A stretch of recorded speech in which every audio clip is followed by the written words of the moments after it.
Hare Krishna, Krishna Krishna, Hare Hare, Hare Rama, Rama Rama, Hare Hare.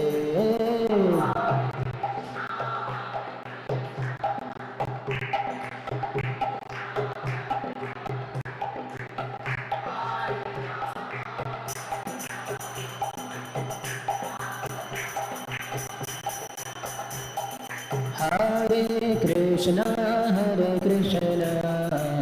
Krishna Krishna, Hare Hare, Hare Rama, Rama Rama, Hare Hare.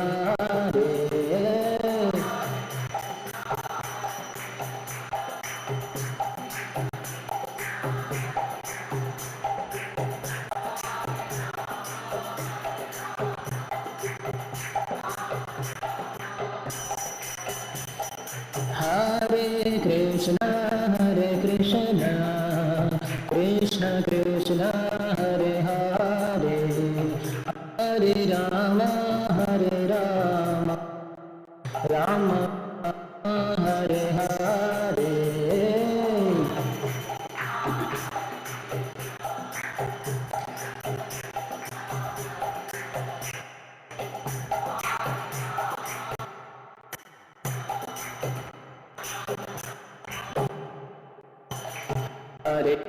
Hare Krishna, Krishna Krishna, Hare Hare, Hare Rama,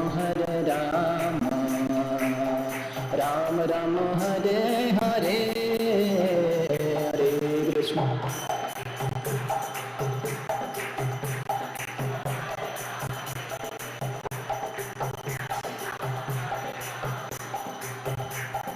Ram Ram Hare Hare, Hare Krishna, Krishna Krishna, Hare Hare, Hare Rama, Rama Rama, Hare Hare, Hare Krishna.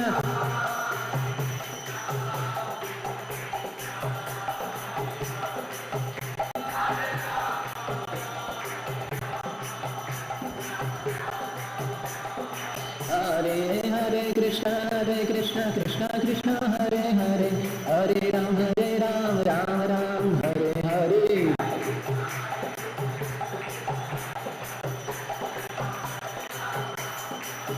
Hare Krishna, Krishna Krishna, Hare Hare, Hare Ram, Ram Ram, Hare Hare.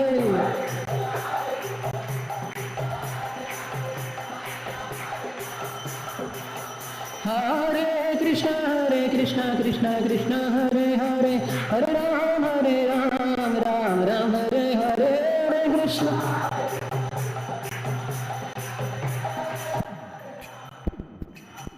Hare Krishna, Krishna Krishna, Hare Hare, Hare Ram, Ram Ram, Hare Hare.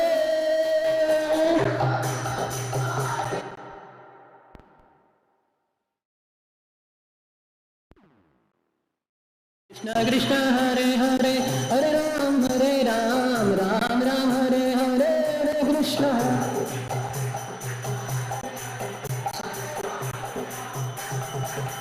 Hare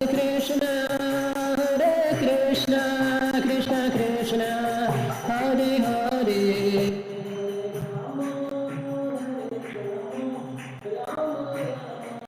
Hare Hare, Hare Krishna.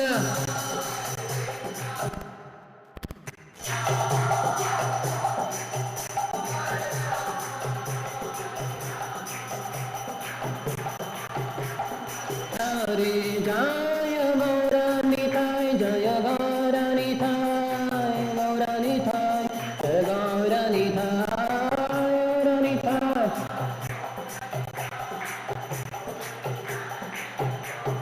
Jaya Jaya Prabhupada, Prabhupada, Jaya Jaya Prabhupada, Jaya.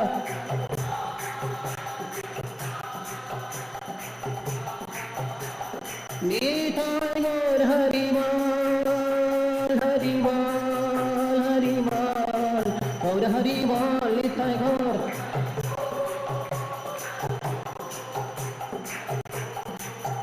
हरिवाल। Shri हरिनाम संकीर्तन की, ग्रंथराज श्रीमद् भागवतम की, श्रील प्रभुपाद की, समवेत गौर भक्त वृंद की, निताय गौर प्रेमानंदे। ओम नमो भगवते वासुदेवाय। ओम नमो भगवते वासुदेवाय। ओम नमो भगवते वासुदेवाय।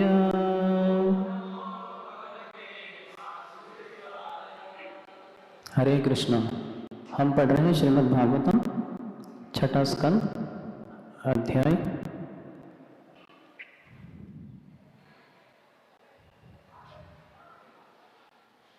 16 और श्लोक संख्या 38।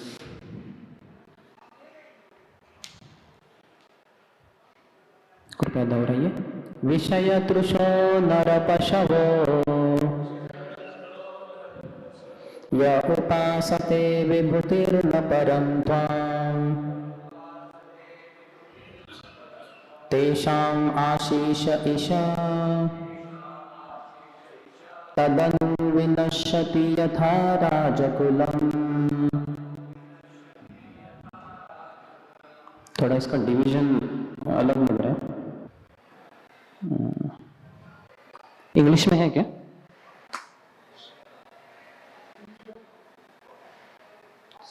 पॉइंट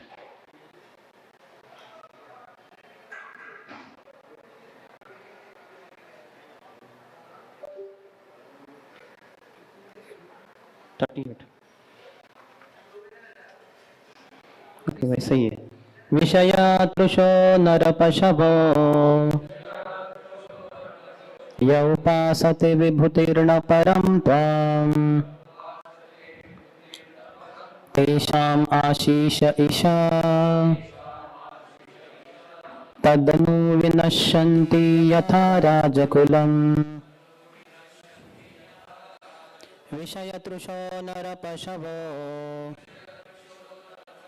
य उपासते विभूतिर्न परं त्वाम् तेषाम् आशीष ईशा तदनु विनश्यन्ति यथा राजकुलम्।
माताएं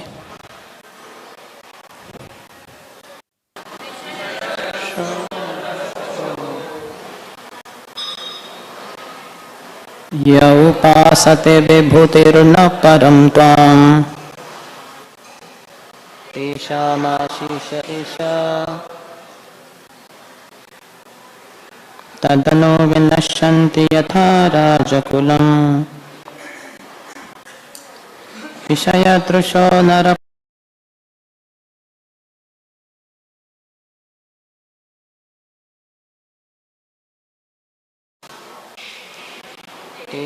आशीष ईश तदनु विनश्यन्ति यथा राजकुलम। इसका शब्दशः अर्थ, अनुवाद और तात्पर्य कृष्ण कृपा स्मृति अभय चरण अरविंद भक्ति वेदांत स्वामी शिल प्रभुपाद के द्वारा। विषय तृषः, इंद्रिय तृप्ति के उत्सुक। नर पशवः, पशुतुल्य मनुष्य। ये जो उपासते, अत्यंत भव्य आराधना करते हैं।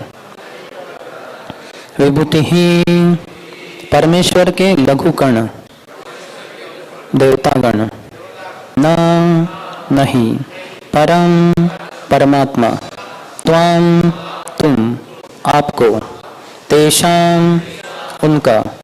आशीषः आशीर्वाद। ईशा है परम नियंता।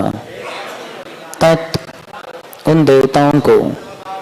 अनु तत्पश्चात। विनश्यन्ति विनष्ट होंगे। यथा जिस प्रकार। राजकुलम सरकार राज्य द्वारा सहायता प्राप्त, सरकार के भंग होने पर।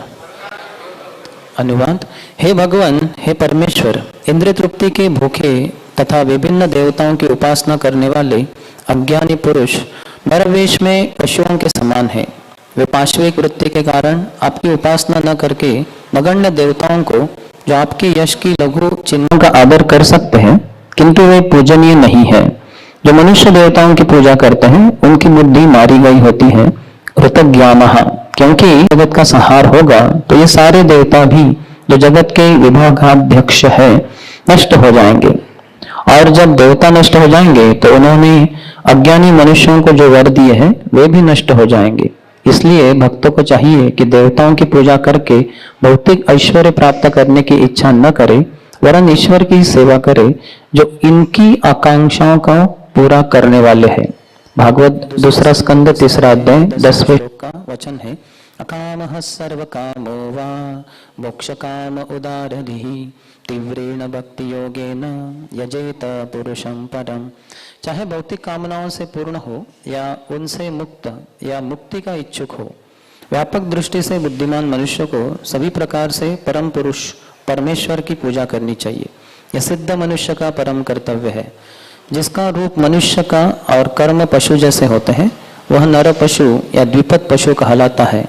जो मनुष्य कृष्ण भावनामृत में रुचि नहीं रखता उसकी भर्त्सना यहाँ नर पशु के रूप में की गई है। ओम ज्ञानतिमिरन्धस्य ज्ञानाञ्जनशलाकया चक्षुरुन्मीलितं येन तस्मै श्रीगुरवे नमः।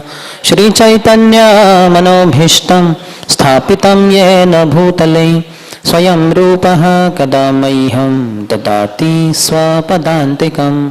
वन्देऽहं श्रीगुरः श्रीयुतपदकमलं श्रीगुरोन् वैष्णवांश्च श्रीरूपं साग्रजातं सहगणा रघुनाथान्वितं तं सजीवं साद्वैतं सावधूतं परिजनसहितं कृष्णचैतन्यदेवं श्रीराधा कृष्णपादान् सहगणा ललिता श्रीविशाखान्वितांश्च वाञ्छाकल्पतरुभ्यश्च कृपासिन्धुभ्य एव च पतितानां पावनेभ्यो वैष्णवेभ्यो नमो नमः। जय श्री कृष्ण चैतन्य प्रभु नित्यानंद श्री अद्वैत गदाधर श्रीवास आदि गौर भक्त वृंद। हरे कृष्ण कृष्ण कृष्ण हरे हरे, हरे राम राम राम हरे हरे।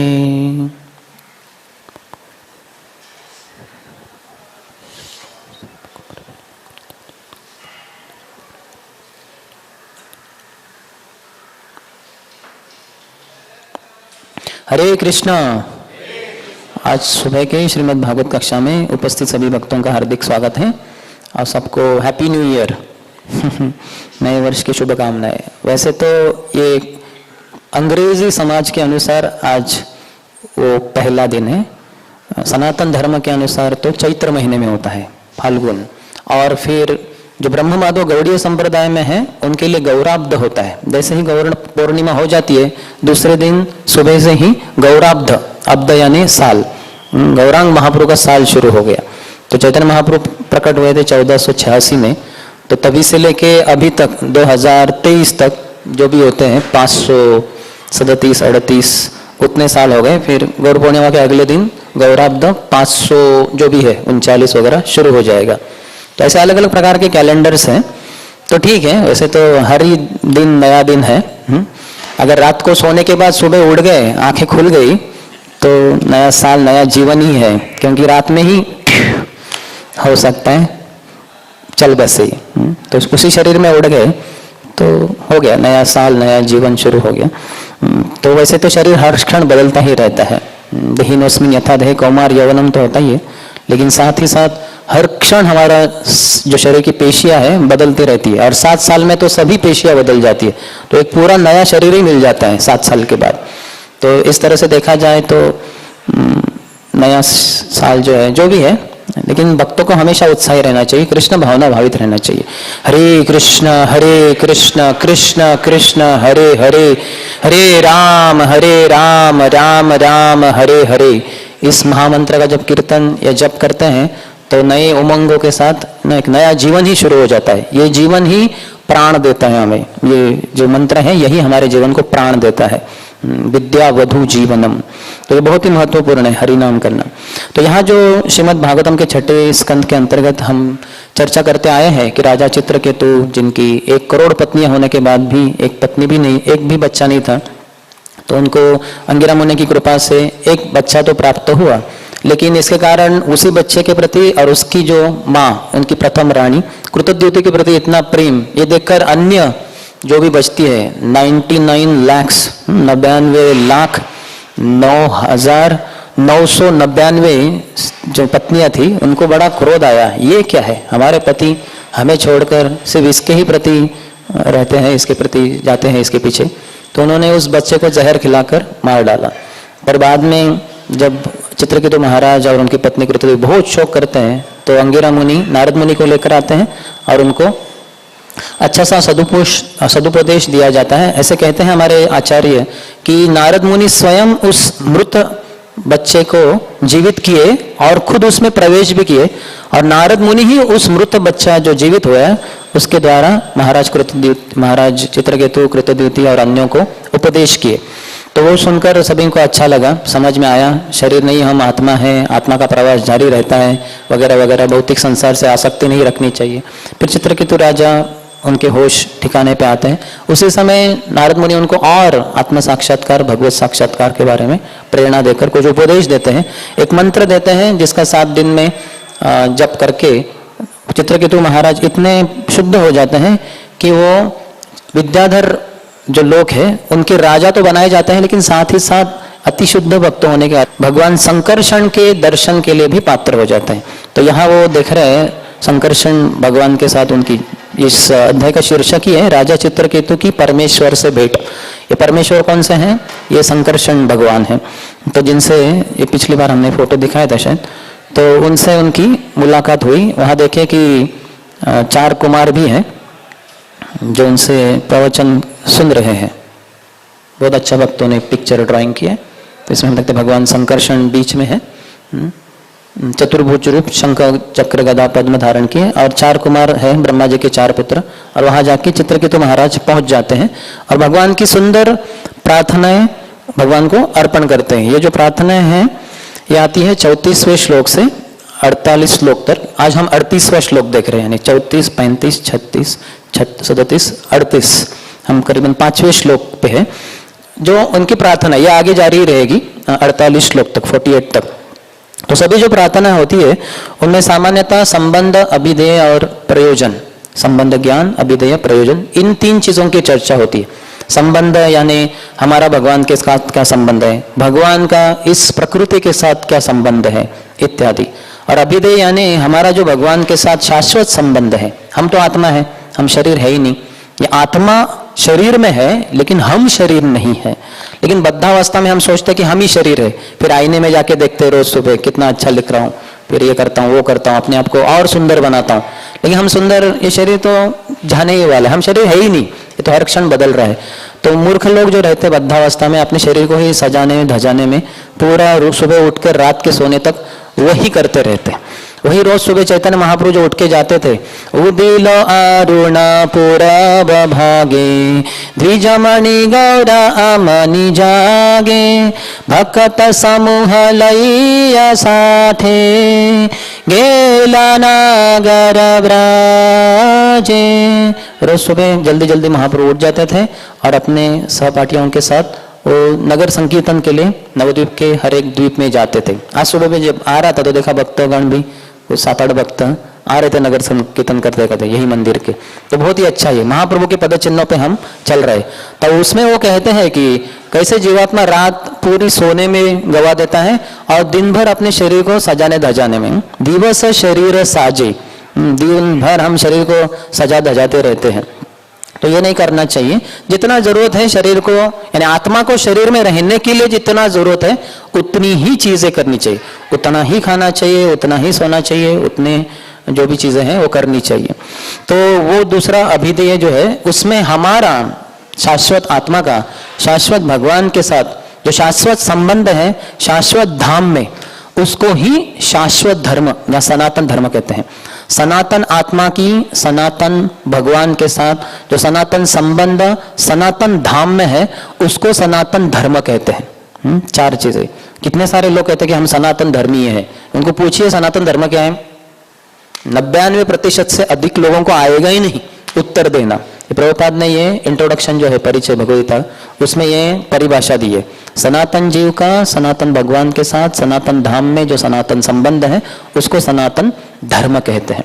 तो ये अभिधेय है, भगवान के बारे में श्रवण करना, भगवान का गुणगान करना, भगवान का स्मरण करना, भगवान की पूजा अर्चना करना, दंडवत करना, नवविधा भक्तों के द्वारा अभिधेय है। और उसके बाद प्रयोजन कृष्ण प्रेम हम सबको प्राप्त हो जाएगा। लेकिन ये सब प्रोसेस हमें करना होगा, प्रक्रिया से गुजरना होगा और उसमें विशेषकर शुद्ध भक्ति को हमें प्रतिपादन करना चाहिए। क्योंकि मिश्रित भक्ति भी होती है, सत्वगुण रजोगुण तमोगुण से प्रेरित होकर जो साधक है वो सत्वगुणी भक्ति करेगा, रजोगुणी भक्ति करेगा या तमोगुणी भक्ति करेगा। तमोगुणी भक्ति में ऐसा साधक अन्य भक्तों को मारने की भी इच्छा करेगा, मारेगा ही, शारीरिक रूप से भी मारते हैं। हम ऐसे ब्रह्मचारियों को भी देख चुके हैं, एक ब्रह्मचारी ने दूसरे ब्रह्मचारी को जोर से लाफा मारा, क्योंकि चलो मैं सीनियर हूँ, कार्यक्रम को जा रहा हूँ, तुम आओ मेरे साथ प्रबंध लगाने के लिए, उसने नहीं मैं आऊंगा, तो ये बहुत गुस्सा है, उनको लाफा मारा। तो ये बहुत ही निचले स्तर का हो गया। साधक भक्ति तो शुद्ध होती है लेकिन साधक रजोगुण तमोगुण सत्वगुण के कारण अपनी भक्ति को ही दूषित कर देता है, उसको मिश्र भक्ति कहते हैं। कहते हैं ऐसे 81 प्रकार की भक्ति हो जाती है। लेकिन शुद्ध भक्ति में जो श्री रूप गोस्वामी पाते हैं कर्म और ज्ञान का भी मिश्रण नहीं होता, फ्रूटिव वर्क, फ्रूटिव एक्टिविटी, यानी मैं कुछ कार्य कर रहा हूँ उसके द्वारा मुझे कुछ भौतिक फल प्राप्त हो, इसी के द्वारा किया हुआ जो कार्य तो वो कर्म फल की आशा से तो वो भक्ति को दूषित कर देता है। जैसे भौतिक संसार में लोग जॉब करते हैं तो 30 दिन के बाद 31 दिन के बाद उनको कुछ तो सैलरी पगार मिलेगा, इसलिए उनको बोलेंगे आइए आप कंपनी में जॉब कीजिए, 8 घंटा 10 घंटा 12 घंटा भी कीजिए, आपको सैलरी कुछ भी नहीं मिलेगी। कौन जाएगा कंपनी? एक जन भी नहीं जाएगा। चैलेंज है किसी को, कोई नहीं जाएगा, बोलेंगे नहीं फिर जाना ही क्यों है, पगार ही नहीं मिलेगा तो हम क्यों जाएंगे भाई। उसको फ्रूटिव वर्क करते हैं, कहते हैं कि कुछ फल की आशा से। और इसके अलावा है मेंटल स्पेकुलेशन, हमें ऐसा तर्क वितर्क नहीं करते बैठना चाहिए, तो उससे भी भक्ति फ्री होनी चाहिए, शुद्ध होनी चाहिए। तो यहाँ इस 38 श्लोक में बताया गया है कि जो जानवरी 5वें प्रकार के लोग रहते हैं मानव, वो देवताओं की पूजा करते हैं, भगवान की नहीं। तो आज नया साल शुरू हो रहा है, लोग धूम धड़ाके के साथ उसको मना रहे हैं। कल रात को 12 बजे इतने पटाखे फोड़ रहे थे कि मेरी नींद ही खुल गई। तो मैंने क्या हो गया, तब मुझे याद आया कि अभी नया साल शुरू हुआ है शायद, तो ये लोग पटाखे फोड़ रहे, तो वो चल रहा था 12:15 तक, थोड़ा शांति हुआ, फिर से कोई तो 11:30 पौने 1 बजे कुछ तो फिर से कोई जो बचा हुआ था इधर उधर उसके पटाखे फूट रहे थे। तो नया साल का लोग आश्रय ले रहे हैं आज के दिन। ये कामना है कि ये इच्छा है कि ये नया साल अच्छा हो, हमारे जीवन में अच्छी चीजें हो, तरक्की हो भौतिक रूप से, शरीर स्वास्थ्य अच्छा हो, इत्यादि इत्यादि। तो हम नए साल का आश्रय लेते हैं कुछ लोग, लेकिन जैसे हम देखते हैं जो 2020 शुरू होने वाला था, तो 2019 के में ही लोग बोल रहे थे कि मिशन 2020 2020 शुरू होने जा रहा है साल, तो उसमें हमारी ये मिशन है, हमारी कंपनी की तरक्की इस तरह से होगी, हम ऐसे करेंगे वैसे करेंगे, और फिर देश की तरक्की इस तरह से करेंगे। ये बहुत सारी योजनाएं थी। और क्या हुआ, 2020 शुरू हुआ, बस क्या हुआ, जनवरी क्या हुआ, फरवरी क्या हुआ, और अचानक क्या आ गया, कोरोना आ गया। और फिर सांस लेना मुश्किल हो गया, दम घुटने लग गया, और इसके ऊपर सरकार ने तो फुल लॉकडाउन कर दिया, कोई घर से बाहर नहीं निकलेगा। घर से बाहर निकले तो बस मुक्के ही मिलेंगे, बहुत मारते थे, आने का नहीं घर के बाहर, अंदर ही रहो। तो हम सब कैदी बन गए। जो मिशन 2020 क्या था, सभी जनता को दुनिया के कैदी बना दूंगा, भगवान ने कैदी बना दिया सबको, और अपने ही घर में पुलिस की जरूरत ही नहीं, अब पुलिस बाहर है तो बाहर जा नहीं सकते घर के बाहर। तो देखिए इतना कौन सा जेल है जिसमें सभी को अंदर बंद किया जाए, लेकिन अपने अपने घरों में हम सबको बंद कर दिया। तो भगवान ने कैसे हम सबको एकदम बहुत ही आश्चर्य रूप से हम सबको कैदी बना दिया। तो इसलिए हमें, कोई हो सकता है कि सरकार की शरण ग्रहण करे, कोई सोच सकता है कि पैसा मुझे बचाएगा, लेकिन पैसा नहीं बचा सकता। यहाँ जो है क्या कहते हैं इसको, हॉस्पिटल वगैरह, तो उसमें जाएंगे रूबी हॉल इत्यादि में, बड़े बड़े दिन में वो क्या होता है आईसीयू में रखते हैं, और दिन का 10,000 20,000 30,000 बहुत और महंगे इंजेक्शंस रहते हैं, कोई 15,000 का, 16,000 20,000, कुछ शायद 1-1.5 लाख के भी इंजेक्शन रहते। एक इंजेक्शन 1 लाख का, 1 लाख कमाने में कितना पैसा जाता है, और वो बस थोड़ा सा उसने दबा दिया, 1 लाख चले गए जेब के। तो लेकिन सोच रहे कि वो इंजेक्शन बचाएगा मुझे, लेकिन जरूरी नहीं है, इंजेक्शन के बाद भी मर जाएगा। बड़े बड़े अस्पतालों में, आईसीयू में बड़े बड़े अमीर करोड़पति अरबपति खरबपति लोग मर जाते हैं। तो वो हॉस्पिटल, वो दवा, वो डॉक्टर, ये कोई भी हमें सिक्योरिटी, सुरक्षा प्रदान नहीं कर सकता। हमारा घर सुरक्षा प्रदान नहीं कर सकता। अगर भूकंप हो गया तो सर का जो सीलिंग है, वही जो घर का सीलिंग है, वही सर के ऊपर गिर के हमारी मृत्यु हो जाएगी। वही अगर घर नहीं होता था या झोपड़ी होती थी, झोपड़ी का जो गिरता था तो थोड़ा सा खरोच आता था, एक ब्लड का थोड़ा सा एक ड्रॉप आता था, वो ऐसे ही चला जाता था। लेकिन सीलिंग जो प्लास्टर ऑफ पेरिस सीमेंट से बनाया था, उसके कारण ही मृत्यु हो गई। तो इस संसार की कोई भी चीज हमें नहीं बचा सकती। तो जो थोड़ा धार्मिक लोग रहते हैं वो देवताओं की शरण ग्रहण करते हैं, यहाँ जिसका खंडन किया जा रहा है। तो विश्वनाथ चक्रवर्ती ठाकुर कह रहे हैं, यहाँ राजा चित्रकेतु भगवान के शुद्ध भक्त है, तो कहते हैं कि भगवान के ही आश्रय ग्रहण करना चाहिए, न किसी पैसे की। इनके तो कितना पैसा था, कितनी पत्नियां थी, कितना राज दरबार, कितने घोड़े, कितने हाथी, कितने ऊंट, सब कुछ था, एक बच्चा नहीं था। और एक बच्चा ले दे के कैसे मिल गया, जो आनंद हुआ, इतने सालों से जो शोक चल रहा था, दुख चल रहा था, जो आनंद हुआ, उस आनंद को पूरा मिट्टी में मिलाया गया जब उसको जहर देकर मारा गया वो। तो अति अधिक शोक हो गया उनको। तो देख सकते हैं हम, इस संसार में कुछ भी हमें मदद नहीं करता। ये चित्रकेतु को पूरा इसका साक्षात्कार है, इसलिए भी भगवान को भक्ति करके, भगवान की दिव्य शुद्ध प्रेम भक्ति को ही वो गुणगान कर रहे हैं, और कहते हैं कि देवताओं की शरण लेकर भी कुछ लाभ नहीं है। तो यहाँ विश्वनाथ चक्रवर्ती ठाकुर कहते हैं कि भगवान का गुणगान उन्होंने किया 34, 35, 36, 37 में शायद। तो अभी 38 में, अभी इसके आगे वो भक्तों का गुणगान करेंगे। भक्त और भगवान हमेशा साथ में रहते हैं। भगवान भक्त के बिना रहते नहीं, और भक्त भगवान के बिना रहते नहीं। इसलिए हमारे सभी जो पिक्चर्स देखेंगे हम, जो भी ड्राइंग वगैरह होते हैं, भगवान कृष्ण का फोटो होगा, जरूर एक ना एक कोई तो भक्त होगा ही उनका। एक गैया होगी, एक पेड़ होगा, यमुना होगा, कोई तो भक्त जरूर होगा। या हो सकता है बहुत सारे ग्वाल बाल गोपियां। लेकिन मायावादी लोग जब भगवान का पिक्चर लगाते हैं, पिक्चर करते हैं, तो बस खाली कृष्ण रहते हैं, पीछे एकदम प्लेन बैकग्राउंड रहता है, कुछ भी एक भी व्यक्ति नहीं रहता उसमें, एक कृष्ण ही रहते। उनको भी वो सच्चिदानंद शरीर वाले कृष्ण नहीं मानते, वो सोचते कि ये शरीर माया से बना है। तो भगवान का गुणगान करने के बाद अभी भक्तों का गुणगान करेंगे, लेकिन उसके पहले वो जो अभक्त है उनका खंडन, उनकी भर्त्सना कर रहे इस श्लोक में, 38 श्लोक में। तो उसमें वो ये विभूति ही जो शब्द इस्तेमाल किया गया था, ये देवताओं को संबोधित करते हैं, जिसमें जैसे उन्होंने कहा, विषय तृषो नर पशवो यह उपासते विभूतिर न परम त्वाम, यह उपासते विभूतिर, जो देवताओं की उपासना करते हैं, तो वो देवताओं की उपासना करते हैं और भगवान की नहीं, ऐसे विश्वनाथ चक्रधर ठाकुर हमें बता रहे हैं। और जब इस संसार का नाश हो जाता है, ये विश्व का, ये जो यूनिवर्स है, ऐसे अनंत कोटि ब्रह्मांड है, तो एक ब्रह्मांड का जो नाश हो जाता है तो उसके अंतर्गत सभी जो देवता है, 33 करोड़ देवी देवता हमारे सबसे छोटे वाले इस ब्रह्मांड में है। इंद्र, चंद्र, वायु, वरुण, गणेश, 33 करोड़ देवी देवता है। तो 50 प्रकार के तो अग्नि है, तो अलग अलग प्रकार के वैखा लिखस करके है, वो 60,000 साधुगण है, तो वो सब देवी देवता के कैटेगरी में आते हैं। जैसे हम देखते हैं कि नारद मुनि को देवर्षि कहते हैं, वो देवता है लेकिन ऋषि के रूप में ज्यादा कार्य करते हैं। उनका जो सूक्ष्म शरीर है और ऊपरी रूप से भी बहुत प्रचार प्रसार में लगे रहते हैं, सबको हरिनाम देते हैं, उद्धार करते हैं, दीक्षा देते हैं। है देवता, नारद मुनि भी देवता है लेकिन ऋषि के रूप में ज्यादा सेवा करते हैं, इसलिए देवर्षि। वैसे राजर्षि भी होते हैं संसार में, जो राजा लोग हैं लेकिन ऋषि के समान होते हैं, वो राजर्षि कहलाए जाते हैं। ब्रह्मर्षि जो ब्राह्मण होते हैं, ब्राह्मण कुल में परिवार में जन्म हुआ है लेकिन ऋषि के समान दूसरों को उपदेश वगैरह करते हैं, तो वो देवर्षि हो गए, वो ब्रह्मर्षि हो गए। तो इस समान वो बोल रहे हैं कि जो देवता होते हैं वो 33 करोड़ या जितने भी हैं, ये सबका नाश हो जाता है जब एक ब्रह्मांड का नाश हो जाता है। तो इसके कारण उन्होंने जो भी वरदान दिए थे अपने उपासकों को, तो वो सब उसका कुछ मायने रखता ही नहीं। जैसे किसी सरकार ने अगर हमें कुछ सुविधा दी है लेकिन वो सरकार बदल गई तो वो सुविधा आपको नहीं मिलेगी, तो वो बस खत्म।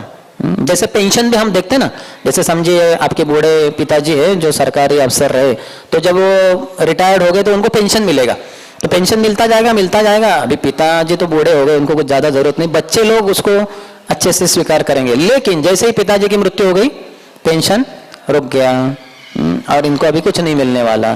तो वैसे ये जो ब्रह्मांड के अंत के साथ देवी देवताओं का भी अंत हो जाता है। उनके जो वरदान दिए थे उनके उपासकों को, वो सब अभी अंत हो गए, अभी वो कुछ मायने रखता ही नहीं।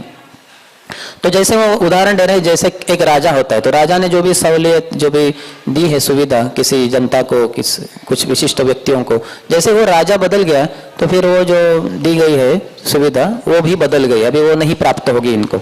ये उदाहरण देते हैं विश्वनाथ चक्रधर ठाकुर, जो प्रभुपाद ने भी यहाँ बताए। यहाँ सुखदेव गोस्वामी बता रहे, तदनु विनश्यन्ति यथा राजकुलम, राजकुल ही बदल गया। जैसे भारत में भी कितने सारे महान हिंदू राजा थे, लेकिन मुगलों ने जब हमला कर दिया और उन्होंने राज स्वीकार कर लिया, तो फिर जो हिंदुओं के लिए जो भी कुछ सहूलियत वगैरह थी वो सब बदल दी गई। उल्टा उनके ऊपर बहुत सारे कर जोर जबरदस्ती लगाए गए, इतना बड़े बड़े कर, और बताया गया कि देखो अपना धर्म बदलो तो फिर आपको आसान हो जाएगा, फिर आपको कर वगैरह नहीं।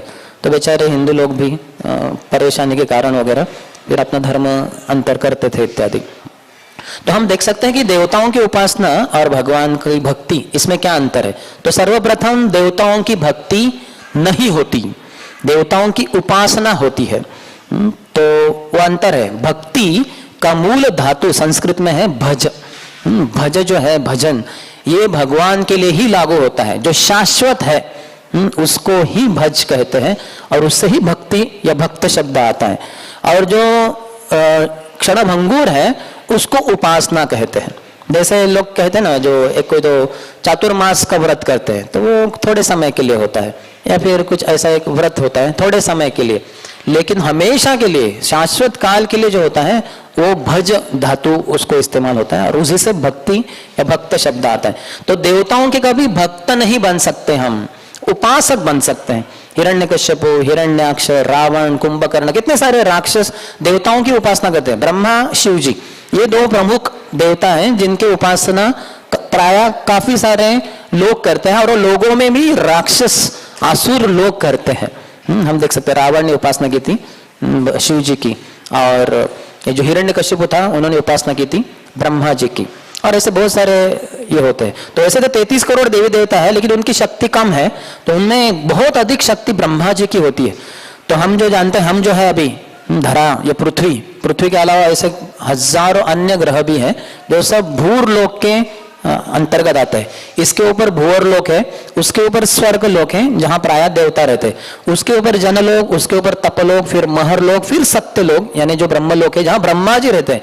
तो बड़े बड़े राक्षस जो हमला करते हैं देवताओं के ऊपर, वो स्वर्गलोक में जाकर हमला करते हैं, स्वर्ग को छीन लेते हैं देवताओं से, और देवता लोग फिर भगवान की शरण में आते हैं। तो कभी ब्रह्मा जी के पास कोई राक्षस पहुंचना उसके लिए बहुत मुश्किल है, प्राय कोई पहुंच नहीं पाता, क्योंकि ब्रह्मा जी बहुत बड़े देवता है, और ब्रह्मा जी के भी ऊपर देवादिदेव महादेव शिव जी है। तो ये दोनों प्रमुख देवता हैं जिनकी शरण प्राय लोग ग्रहण करते हैं कुछ वरदान, भौतिक वरदान प्राप्त करने के लिए, तो उनके पीछे वो पागल हो जाते हैं। लेकिन ये देवताओं की उपासना करके जो भी वरदान प्राप्त होते हैं वो क्षणभंगुर होते हैं। तेतम भुक्त्वा स्वर्गलोकम विशालम क्षीणे पुण्यमर्तलोकम विशंति। तेतम भुक्त्वा स्वर्गलोकम विशालम, जो अच्छे से कार्य करते हैं इधर पुण्य कार्य वगैरह, जैसे अंधे को अगर रास्ता पार करने में मदद करे, कोई प्यासा है उसको पानी पिलाए, जो भूखा है उसको कुछ खाने को दे, जिस गरीबों को जो ठंडी लग रही है, बेचारे नहीं है उनके पास गर्म कपड़े वगैरह, तो उनको कुछ ब्लैंकेट वगैरह दे, तो ये सब पुण्य कार्य कहलाए जाते हैं। ये सब शरीर के लिए होते हैं। ये जो शरीर है, ठंडी किसको लगती है? स्थूल शरीर को। मन को ठंडी नहीं लगती, बुद्धि को ठंडी नहीं लगती, मिथ्याहंकार को ठंडी नहीं लगती, लेकिन ये जो हमारे ऊपर का जो शरीर है इसको ठंडी के दिनों में ठंडी लगती है जरूर। तो उस शरीर के लिए अगर ब्लैंकेट दिया जाए तो वो एक पुण्य कार्य हो गया। तो इसके द्वारा व्यक्ति को स्वर्गलोक की प्राप्ति होती है। देवता जहां रहते हैं वहां जाके बहुत सुविधाएं प्राप्त होती है। जैसे हम देखते हैं कि जो विद्यार्थीगण बहुत अच्छे से पढ़ाई करते हैं अपने कॉलेज के दिनों में और क्रैक करते हैं एग्जाम को, टॉपर्स वगैरह बनते हैं, तो उनको बहुत अच्छा जॉब मिल जाता है। हाँ, शुरुआत से ही 1 लाख 1.5 लाख महीने का या 2 लाख 3 लाख महीने का। क्यों? क्योंकि उन्होंने बहुत मेहनत की जब विद्यार्थी थे। जो लोग विद्यार्थी थे और इधर उधर मौज मस्ती करते बैठे, मूवी देखने गए, घूमने गए डैम पे इधर वगैरह, तो उनको फिर बाद में अच्छे जॉब नहीं मिलता, अच्छा नहीं मिलता। तो जिन्होंने अच्छे पुण्य कार्य किए मनुष्य शरीर में, उनको स्वर्गलोक में देवताओं के साथ भोग करने की सुविधा प्राप्त होती है। लेकिन क्षीणे पुण्य मर्त्यलोकम विशंति, जब उनका पुण्य कार्य जितना भी था उतने ही दिनों के लिए, उतने ही समय के लिए, उसके बाद उनको फिर से धरातल पे आना पड़ेगा। जैसे हम देखते कंपनी कभी कभी व्यक्ति को फॉरेन में भेज देती है, जाओ आप यूरोप में जाओ, लंदन में 15 दिन का आपको फ्री स्टे, होटल में ऐसी 5 स्टार होटल में आपको फ्री अकोमोडेशन, आपका जाने का आने का फ्लाइट टिकट, आपके परिवार का सब हमारी तरफ से फ्री पूरा। लेकिन जाएगा अच्छे से मौज मस्ती करेगा, लेकिन 15वें दिन के बाद उसको वापस आना ही होगा, क्योंकि 15 दिन की ही सहूलियत या जो भी था सुविधा था। तो उसी तरह से जो देवताओं की पूजा करते हैं वो वहां जाते हैं, फिर वापस उनको इस संसार में आना पड़ता है। लेकिन भगवान कृष्ण की जो भक्ति है वो शाश्वत है। नेहाभिक्रमणाशोस्ति प्रत्यवायन विद्यते स्वल्पमपि अस्य धर्मस्य त्रायते महतो भयात। भगवान की गई भक्ति वो कभी क्षीण नहीं होती। हम सब ये जो अभी सत्संग कार्यक्रम अटेंड कर रहे हैं, भागवत कथा, भागवत सप्ताह, भागवत कथा, तो ये हमारा नोट किया जा रहा है भगवान के द्वारा कि ये सब भक्त थे। ओके, ठीक है, सुंदर श्याम दास का नाम भी आ गया, इन्होंने एक प्रवचन दिया था। तो ये सब हमेशा के लिए रहेगा। कुछ भी कार्य करो, इसका जो भक्ति का ये जो है ना पूंजी, ये कभी नाश नहीं होगी। और इसका कर्म फल क्या है? इसका फल क्या है? ये तो कर्म है नहीं, भक्ति है। इसका फल यानी भगवान की कृपा, भगवान का प्रेम वो प्राप्त हो। भौतिक शरीर के लिए, भौतिक जीवन के लिए हमें कुछ भी नहीं चाहिए। कुछ इससे कुछ अच्छे को खाने को मिलेगा, अर्थात प्रसाद तो मिलेगा, लेकिन भगवान की कृपा है, या कपड़े मिलेंगे, घर मिलेगा, ये सब हमारी कामना नहीं है। भगवान की कृपा प्राप्त हो, बस एकमात्र शुद्ध इच्छा है। भगवान की सेवा और अधिकाधिक हो और भगवान की सेवा के द्वारा भगवान की कृपा प्राप्त हो, यही हमारा उद्देश्य है। तो भक्ति हमेशा शाश्वत रहती है। भगवान अपने भक्तों को कभी छोड़ते नहीं। से भक्त धन्य जय न छाड़े प्रभु चरण, से प्रभु धन्य जय न छाड़े निज जान, दुर्दैव सेवक जदि जाय अन्य स्थाने, से ठाकुर धन्य तारे चूले धरी आने। हाँ, वो क्या कह रहे हैं? सही प्रभु धन्य, सही भक्त धन्य, वो भक्त धन्य है जे न छाड़े प्रभु रे चरण, जो अपने प्रभु राधा कुंज बिहारी गौर निताय के चरणों को कभी छोड़ते नहीं, उनकी सेवा जारी रखते हैं। और सही ठाकुर धन्य, वो कुंज बिहारी ठाकुर भी धन्य है, जे न छाड़े निज जन, जो अपने भक्तों को कभी छोड़ते नहीं। लेकिन दुर्दैव से अगर भक्त राधा कुंज बिहारी के चरणों का आश्रय छोड़ के चले गए तो सही ठाकुर धन्य। जैसे हम कुंज बिहारी के शरण छोड़ के वहां राधा वृंदावन चंद्र की शरण में चले गए, लेकिन हमारी शिखा पकड़ के भगवान ने फिर से कुंज बिहारी मंदिर में भागवत के लिए इधर खींच के लाया। ठीक है, ये तो ठीक है, भगवान की सेवा में गए उधर, लेकिन कोई माया में चला गया भक्त तो भगवान सही ठाकुर धन्य तारे चूल्हे धरी आने, उसकी शिखा को पकड़ के उसको खींच कर लेके आते। इसलिए सभी पुरुषों को, भक्तों को अपनी शिखा रखनी चाहिए।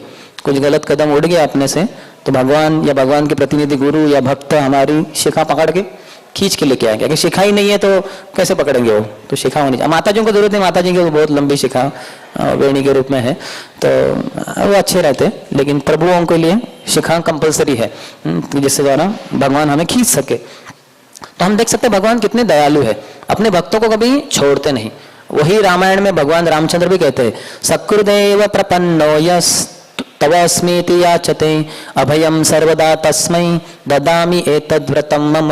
सकृत, एक बार भी अगर कोई बोले तव अस्मि, भगवान मैं आपका हूं, हे राधा कुंज बिहारी जी, हे गौर निताय, मैं आपका हूं भगवान, बस आपका हूं। माया मुझे खींच रही भगवान, मेरा मन पागल अनियंत्रित मन मुझे खींच रहा है माया की तरफ, एमजी रोड के ऊपर, मुझे आप बचाइए भगवान, मैं आपका हूं, मैं आपका हूं, बस आपका ही रहना चाहता हूं। तो भगवान बोलते हैं कि अभयम सर्वदा तस्मै, उसको मैं अभय दान देता हूं, उसको भय नहीं होगा, माया उसको कुछ नहीं कर पाएगी, मैं उसको पकड़ के रखूंगा, उसको खींच के लेके आऊंगा मैं। अभयम सर्वदा तस्मै ददामि एतद् व्रतम मम, ये मेरा हमेशा के लिए व्रत है। भगवान रामचंद्र जी ने ये कब किया थी घोषणा, जब वो विभीषण जी शरणागत होते हैं तो उनको भगवान जी राज्याभिषेक कर देते हैं, लंका का स्वामी उनको राज्य। तो सब भक्त जो है वानर, सुग्रीव, हनुमान, अरे भगवान आपने इनको लंका का राजा बना दिया, लेकिन अगर गलती से रावण आ गया और फिर उसने आपकी शरण ले ली, सीता को वापस दे दिया, फिर वो तो लंका का राजा था, आपने इनको बना दिया, फिर क्या? अरे उसको मैं अयोध्या का राजा बना दूंगा। अयोध्या का राजा बना देंगे, लेकिन फिर भरत का क्या होगा? भरत को अयोध्या का राजा बनाना है, उसको मैं अपने वैकुंठ जगत का राजा बना दूंगा। हरि बोल, भगवान श्री रामचंद्र की कितना बड़ा हृदय है। और भगवान कहते हैं कि रावण भी अभी आएगा तो मैं उसको अभय दान दे दूंगा। कितना भगवान दयालु है, जो अपनी पत्नी को छीन के लेके गया, इतना अत्याचार कर रहा है, कौन छोड़ेगा उसको? लेकिन भगवान बोलते नहीं, अगर मेरी शरण ले लेगा, सीता को वापस दे देगा, मैं उसको बख्श दूंगा, मैं उसको छोड़ दूंगा। तो हम देख सकते हैं भगवान की भक्ति एक तरफ, कितना भगवान अपने भक्तों की रक्षा करते, दूसरी तरफ जो देवताओं की उपासना करने वाले रावण, तो राम जी और रावण का जब युद्ध हो रहा था तो ऊपर से शिव जी और पार्वती देख रहे हैं, तो पार्वती देवी कहते कि अरे स्वामी, ये तो आपका ही तो उपासक है, आपकी इतनी उसने बड़ी आराधना की, आपने इतने वरदान दिए, और ऐसा लग रहा है अभी जाएगा, ये राम जी के द्वारा मारा जाएगा, बचाइए उसको, आपका कर्तव्य है ना। बोले नहीं, राम जी तो मेरे स्वामी है। श्री राम राम रामेति रमे रामे मनोरमे सहस्त्र नाम तत्तुल्यम राम नाम वरानने। हाँ, राम जी के जब भगवान शिव जी करते, शिव जी कहते हैं कि राम राम रामेति, श्री राम राम रामेति, मैं हमेशा राम नाम का जप करता हूँ। हम शिव जी के हाथ में माला भी देख सकते, तो हमें उनसे भी प्रेरणा लेनी चाहिए साधकों को। शिव जी इतने शुद्ध भक्त है, महान वैष्णवानाम यथा शंभु, रोज जप करते, रोज नहीं 24 घंटा जप करते, इतना कि पार्वती देवी को प्रश्न उठता है कि किनका नाम ले रहे, आप तो महादेव है, देवादिदेव, सब में श्रेष्ठ देवों में। बोले नहीं, मेरे स्वामी तो मेरे भी ऊपर है, राम जी का नाम लेता हूँ। सहस्त्र नाम विस्तुल्यम, विष्णु के 1000 नाम, विष्णु सहस्त्र नाम, राम नाम वरानने, एक राम जी के नाम के समान है। हम जो बोलते राम, तो हमने 1000 विष्णु के नाम गा लिए, शांताकारम भुजगशयनम, वो सब बोलने की जरूरत ही नहीं, राम बोल दिया, पूरा वो विष्णु सहस्त्र नाम हो गया। इतना शुद्ध नाम है भगवान राम जी का। और राम जी के 3 नाम वो एक कृष्ण नाम के समान है। एक बार मैंने बोल दिया कृष्ण, तो राम 3 बार बोल दिया, राम राम राम बोलने की जरूरत नहीं, कृष्ण बोल दिया, 3 राम हो गए, और 3000 विष्णु के नाम हो गए, या विष्णु सहस्त्र नाम 3 बार हो गया। इतनी शक्ति है कृष्ण नाम में। और जब हम बोलते हैं हरे कृष्ण कृष्ण कृष्ण हरे हरे, हरे राम राम राम हरे हरे, इसमें इतनी शक्ति है कि वो शक्ति कितनी है हमें पता ही नहीं है। इसलिए जब में हम शक्तिहीन हो जाते हैं, गिर जाते हैं। क्योंकि पता ही नहीं कितना चार्जिंग हो रहा है, शक्ति कितना मिल रहा है, ज्ञान नहीं है, अज्ञान है, फिर डाउन हो जाते हैं। और फिर मन सोचता है मेरा शक्तिशाली किधर है, जब मैं यूएस में जाऊंगा एमएस करने के लिए, ये पैसा कमाई ज्यादा करूंगा तो बहुत शक्ति आएगी। समझ में नहीं आ रहा है, सबसे संसार की सबसे बड़ी शक्ति ये है हरि नाम। ये हम सबको अज्ञान के कारण समझ में नहीं आ रहा है, गुरु से श्रवण नहीं करते, फिर समस्या हो जाती है। तो जब पार्वती देवी ने कहा कि बचाइए, बोले नहीं, राम जी ने तय कर लिया है इसका वध करने का, तो मैं कुछ नहीं कर सकता, ये तो मारा जाएगा ही जाएगा। इतना कॉन्फिडेंस, विश्वास है शिव जी को कि ये तो गया, मेरा भक्त, मेरा जो उपासक है ये गया काम से। क्योंकि राम जी की शरण आना चाहिए था, कितना उसको अवसर दिया था, आया नहीं, अभी गया काम से। वैसे ही हिरण्यकश्यप भी जो था, हम देखते जब ब्रह्मा जी की उसने उपासना की, वो दोनों पैर के ऊपर खड़ा हो गया, यानी पैर के ऊपर भी नहीं, अंगूठे के ऊपर। हाँ, तो बहुत मुश्किल की तपस्या थी उसने की, और फिर उसके द्वारा ब्रह्मा जी प्रसन्न हो गया और वरदान प्राप्त किए। पहले तो अमरत्व को प्राप्त करने की इच्छा थी, बोले मैं खुद ही अमर नहीं हूं, तुम्हें क्या अमर बनाऊंगा। देखिए ब्रह्मा जी खुद बोल रहे कि मैं अमर नहीं हूं। लेकिन मूर्ख जो देवताओं के उपासक होते हैं सोचते हैं कि देवताएं अमर है। देवता अमर नहीं है, वो ज्यादा साल जीते हैं लेकिन बाद में उनकी मृत्यु होती है। हर किसी देवता की मृत्यु हो जाती है, इंद्र, चंद्र, वायु, वरुण, गणेश, सबकी मृत्यु हो जाती है। लेकिन यह है कि वो जरूर लंबे समय के लिए रहते हैं, बहुत लंबे समय के लिए। हमारी गणना से लाखों करोड़ों साल हो जीते हैं, लेकिन उसके बाद मृत्यु तय है उनकी। जन्म होता है स्वर्गलोक में, मृत्यु होता है, वहां बुढ़ापा नहीं होता, वहां व्याधि नहीं होती, लेकिन दो जरूर होता है। तो हम ब्रह्मा जी के बारे में देखते हैं कि ब्रह्मा जी उनको आशीर्वाद दिए, वो भी बड़े चालाक थे हिरण्यकश्यप। उन्होंने कहा कि घर के बाहर नहीं, अंदर नहीं, हवा में नहीं, जमीन पे नहीं, मानव के द्वारा नहीं, पशु के द्वारा नहीं, किसी हथियार के द्वारा नहीं, अस्त्र नहीं, शस्त्र नहीं, बहुत सारे बता दिया। वो बोले तथास्तु। और फिर भगवान नरसिंहदेव प्रकट हो गए, वह नरसिंहदेव के रूप में, आधे मानव आधे सिंह के रूप में, और हिरण्यकश्यप का वध कर दिया। तो उसके वध के बाद ब्रह्मा जी क्या बोलते हैं, भगवान जी भगवान का गुणगान करते हैं। ब्रह्मा जी कहते हैं, हे भगवान, आप ये सभी संसार के लोगों का ये बड़ा सौभाग्य है कि आपने इस बड़े पापी राक्षस को अभी मार डाला, जो पूरे संसार को परेशान कर रखा था। देखिए ब्रह्मा जी की उपासना की उसने, हिरण्यकश्यप ने, और हिरण्यकश्यप मारे जाने के बाद भगवान का गुणगान कर रहे ब्रह्मा जी स्वयं। यानी देवता भी पहले भगवान के वो दास होते हैं। देवहा नारायण अंगजहा, भगवान नारायण के अंग के समान है, और वहां से वो भगवान की ही भक्ति करते हैं। जैसे एक पत्नी होती है, पहले अपने पति की पत्नी होती है, बाद में अपने बच्चों की मां होती है। बच्चे थे नहीं, पहले वो पति से विवाह की थी, तो वही उनका संबंध था, ये मेरे पति, ये मेरे पतिदेव इत्यादि। कुछ समय के बाद बच्चे हो जाते हैं और बच्चों के प्रति स्वाभाविक प्रेम होता है। तो लेकिन सबसे ज्यादा वो स्त्री अपने पति की रहती है, पत्नी के रूप में, बाद में बच्चों की। लेकिन बच्चे जब बहुत ही शरारत करते हैं, पिताजी के विरोध में जाते हैं, तो कभी कभी माँ बहुत क्रोधित होकर, सामान्यतः प्रेम करती लेकिन बहुत क्रोधित हो गई तो जोर से लाफा मारती है। हम देखते हैं प्रकृति, दुर्गा देवी, ये भगवान की पत्नी है एक तरीके से, तो वो हम सबका ख्याल करती हैं माता के रूप में, सब हमारे लिए सुविधा दी है, ये निसर्ग में सब कुछ हमारे लिए है। लेकिन जब हम भगवान के विरोध में जाके भगवान के नियम तोड़कर पाप वगैरह करते हैं, बहुत अधिक पाप बढ़ गया, तो फिर प्रकृति ही एक जोर से लाफा मारती है, लात मारती है, फिर भूकंप हो जाता है, सुनामी आ जाती है, या फिर कोरोना हो जाता है। ये सब प्रकृति का प्रकोप है, क्योंकि हम भगवान के विरोध में चले गए। तो हम देख सकते हैं कि पहले पत्नी अपने पति की होती है, बाद में बच्चों की मां होती है। तो उसी तरह से सभी देवता पहले भगवान के वो भक्त है। इसलिए हम ब्रह्मा जी, शिव जी को अभी देखिए, हम वो पहले बोलते कि मेरे स्वामी राम जी ने मारने को सोचा है रावण को, इसको कोई नहीं बचा सकता। वो जैसे पत्नी के समान है, अपने पति का गुणगान कर रहे हैं, और बच्चा जो है रावण, वो बोल रही है तो बच्चा मारा जाएगा क्योंकि पतिदेव के विरोध में चला गया, स्वीकार करना चाहिए था, आश्रय नहीं किया। ब्रह्मा जी भी वही कह रहे हैं। फिर वो आगे कहते हैं 7वें स्कंद के अंतर्गत, ये जो हिरण्यकश्यप राक्षस था, इसने मुझसे वरदान प्राप्त कर लिया, लेकिन बाद में बहुत ही अहंकार चढ़ गया और सभी वैदिक नियमों को उसने तोड़ दिया। लेकिन भगवान बहुत ही कृपावश, ये हिरण्यकश्यप को जो पुत्र था प्रहलाद, इसने अभी आपको, इसने हिरण्यकश्यप को आपके द्वारा वध करवा दिया और इसको संसार चक्र से बाहर निकाल दिया। हालांकि ये छोटा बालक है, लेकिन ये भगवान का महान भक्त है, ये आपके चरणों के आश्रित है। तो छोटे प्रहलाद की रक्षा हुई, जो भगवान के भक्त थे, और इतना बड़ा प्रचंड शक्तिशाली हाँ, हिरण्यकशिपु टेरराइजेस द यूनिवर्स। आज के टेररिस्ट आतंकवादी कितना आतंकवाद मचाते हैं, एक किसी कंट्री के छोटे भाग में कुछ तो गड़बड़ करते हैं, पूरे कंट्री को भी कुछ वो गड़बड़ नहीं कर सकते। लेकिन ये तो हिरण्यकशिपु ने 14 भुवन में इसने आतंक मचाया था। ये इतने बड़े उपासक रहे ब्रह्मा जी के, लेकिन ब्रह्मा जी उनको बचा नहीं सके, उल्टा उनकी मृत्यु के बाद भगवान का गुणगान कर रहे और छोटे प्रहलाद की रक्षा हो गई।